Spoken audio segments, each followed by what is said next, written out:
We're here at Gamescom 2016 catching up with Stormborn Studio, and I've just been privy to a demo of Runes: The Forgotten Path.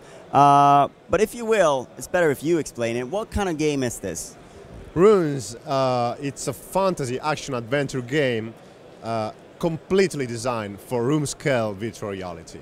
Because virtual reality, like the Oculus style, is like half between the perfect game and something still in work in progress. So basically, when we received the first HTC Vive and we tried the room-scale VR, we say, okay, everyone will absolutely just that. It was just one that.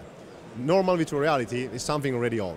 So we designed this fantasy game completely for the room scale, and as you try it, there's a lot of interaction. You have to move around, you have to cast spell in the air. One of the main features of the game is actually that you can craft the spell by making movement in the air, and you try that, and then you just shoot them without mana, without interfaces. It's just something like you you are not playing the game, you are becoming a mage, a wizard. It's interesting because it really does require you to sort of spatial awareness in a whole new sort of way when you play this game, because things can come at you from any direction, below, above, left, right, behind you, front of you. You really have to sort of be 360, I don't know, all over the place. Well, let's say that we actually use a little bit of that because we wanted to have the players look around. So we actually put the enemies that comes behind you. So you want to look around, because if we make a game that you just have to watch in one direction, then we are not using virtual reality in a correct way. So that's why there's a lot of interaction, there's a lot of stuff coming to your face, because it's cool to perceive the direction, and you feel like, oh, I want to dodge it. That's the power of virtual reality, so we are really using it a lot. That's the most interesting thing about virtual reality. So what I tried was a vertical slice, if you will, a small demo, a small sample of the game. It was very combat focused. Is that the sort of the game as a whole, or will there be puzzles and that sort of thing? This is a very good question, thank you. Because actually, this is not the main point of the game. The game is a story-driven game. But actually, in a connection like this, we can't just have players play 20 minutes. So we can't have the feeling of the story-driven game.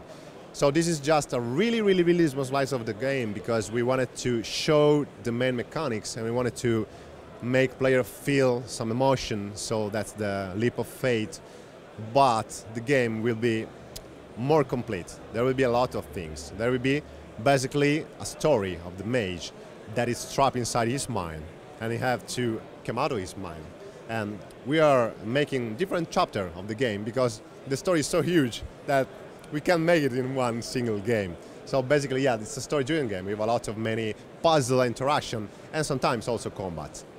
So is it a plan for an episodic release then? Absolutely, yes. So what's the scope of that? What's the rollout plan? What's the first episode going to be? The first episode going to be how the mage get out of his mind prison.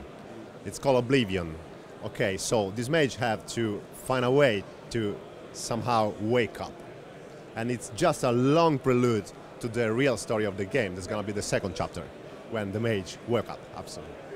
All right, cool. Where are you at in development with this? When is episode 1? Is it coming out soon, or what's the...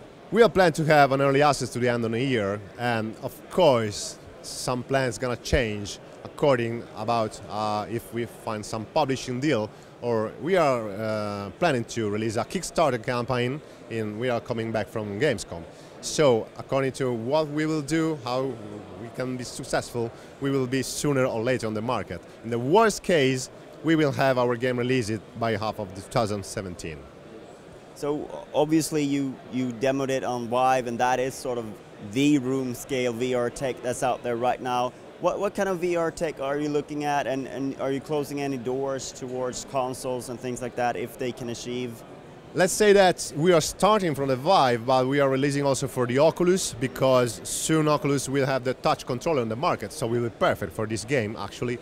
And yeah, we are planning to also make a porting for the PS4, because on the PlayStation VR will be perfect. This is just the second step. We want to make the game for PC because this is more quick for us. But absolutely, after the release for PC, we are moving to the PlayStation 4 with PlayStation VR. It's perfect from the touch controller, this game. Very cool. All right, I think we've got the lay of the land. Thank you so much for taking the time to talk to us. Thanks to you. Thanks very much.